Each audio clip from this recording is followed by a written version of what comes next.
So we're here at the City of McCall Water Department, and we're gonna see where your water comes from here in McCall. Or if you're thinking about moving to the area or buying a vacation home, you're wondering where your water comes from, this is it. We're gonna learn all about it.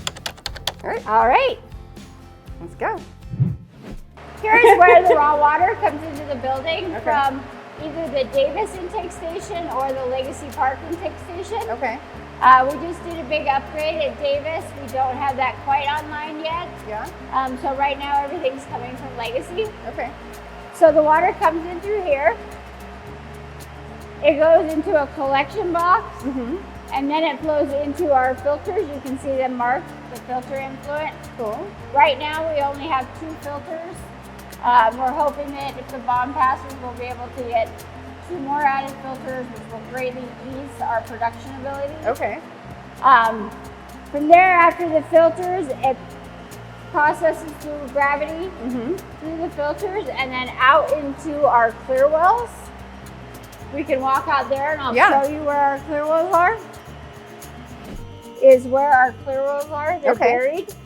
Part of our expansion would be to add on to these clear wells to have more chlorine contact time. Okay.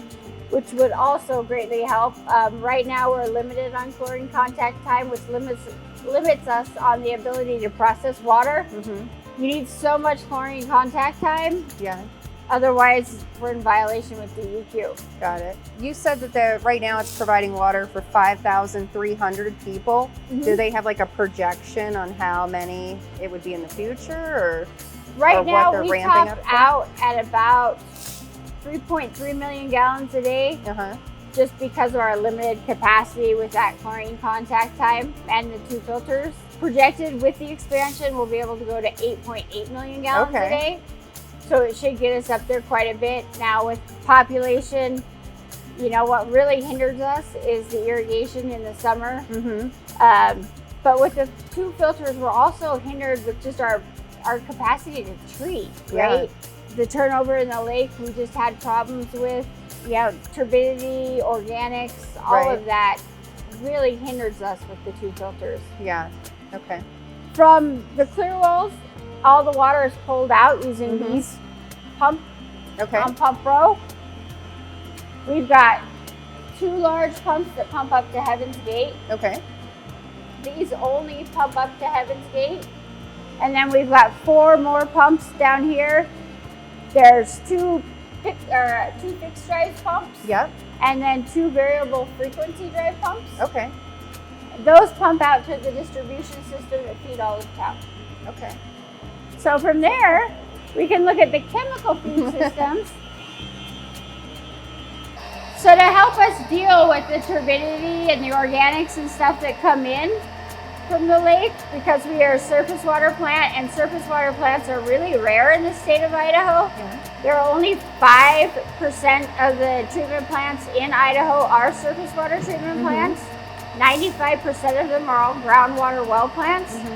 We have to use a mixed variety of chemicals.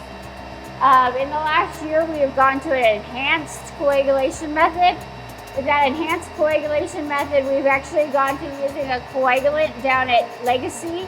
We'll also be adding one at Davis Beach, and that gives it a longer contact time, so it can stabilize those particles, so that the flocculant then that we're adding here through a poly blend, which is going to elongate the chains and allow those particles to stick better. Okay.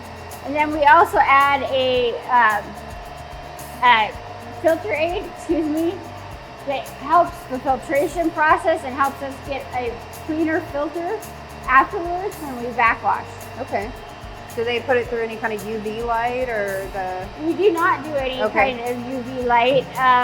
That's the chlorine that we add at the end, just to go out into the distribution system. Okay. We have switched up our soda ash feed as well. We add a bit of soda ash right before it goes into the clear well, and then we add soda ash right before it goes out into the distribution for corrosion control. Okay. It's really nice that we have the ability to add it in 2 different places, so that we can control just how much we have going out, so we get optimal corrosion control. So then we'll head back upstairs. Okay. And this is really where the magic happens, because this is the filter area. Okay. This is where we do all the removing of the particles. Mm-hmm. I said that we were down to one filter. This is our filter that we just rehabbed.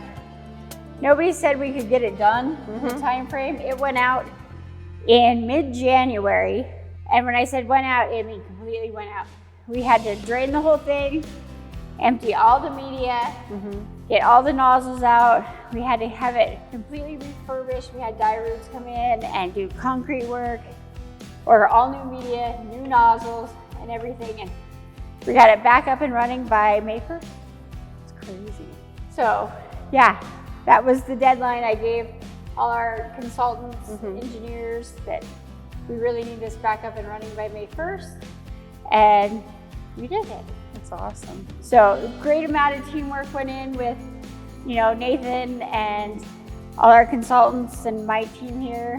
And it is running like a dream. So, here is our old filter. You can kind of see the difference. I'll turn on some lights. Much cloudier. This has been running a lot longer, obviously, than this one. Yeah. So you can see the buildup a lot better in here.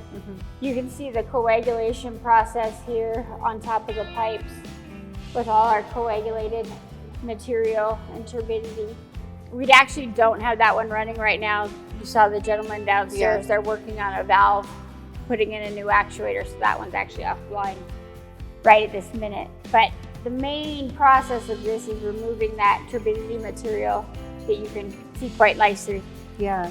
Do you guys work with like I know that if on water rights, if people don't use them, they can lose them. So if the Idaho Department of Water starts taking up irrigation to help with, you know, if people aren't using their irrigation rights, starting to, you know, pull those back, and that way you guys can have easier time. Yes, I check those constantly. Yeah. Right now, every year by about August, we have to buy water from Water District 65. So, and we spend about $1,100 on buying water from Water District 65 every year. Yes, checking those constantly is a big... To see, because I don't know, some people, whenever it'll skip like a couple people, and I'm like, I wonder why they've never pulled them back.